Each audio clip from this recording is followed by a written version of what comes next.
Final question bro. Yes.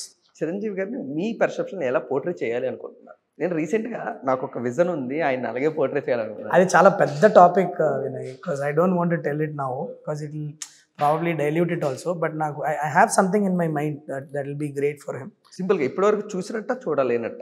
అంటే ఆయన కొత్తగా చూపించేది ఏముంటుంది కానీ చిన్న గ్రామర్ డిఫరెన్స్ అంతే, కథ చెప్పడంలో ఒక చిన్న గ్రామర్ వేరియేషన్ అంతే. బట్ ఇది వెరీ ఇంటెన్స్, బిలీవబుల్ ఇంటెన్స్ జోన్లో ఒక వేరేలాంటి గ్రామర్లో చెప్పాలని. But that's a topic for a huge discussion, like you know అది చాలా పెద్ద టాపిక్. అది నువ్వు లాస్ట్ క్వశ్చన్గా అడుగు, ఫస్ట్ క్వశ్చన్ అయితే ఇదే అయ్యేది ఇంటర్వ్యూ.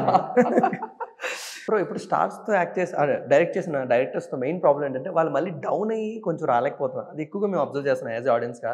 అంటే మళ్ళీ డౌన్ అయ్యి అంటే మిడ్ రేంజ్ హీరోస్తో మళ్ళీ సినిమాలు చేయడం, అంటే మళ్ళీ ఆ స్టార్ హీరోస్ రేంజ్లోనే వాళ్ళు వెళ్తూ ఉన్నారు. సో శైలేష్ కొలను గారి దగ్గర ఎలా ఉంటుంది ఆ ఫార్ములా మెయిన్గా?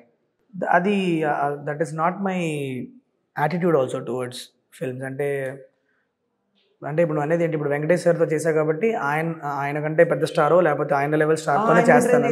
ఇదే జరుగుతుంది. Necessary not with me, it is not necessary because it's all ఆ టైంకి నాకు ఏ కథ చేయాలనుకుంటున్నాను. ఇప్పుడు నా దగ్గర there is one story that I'm working on right now. It is a story of a 23-year-old guy.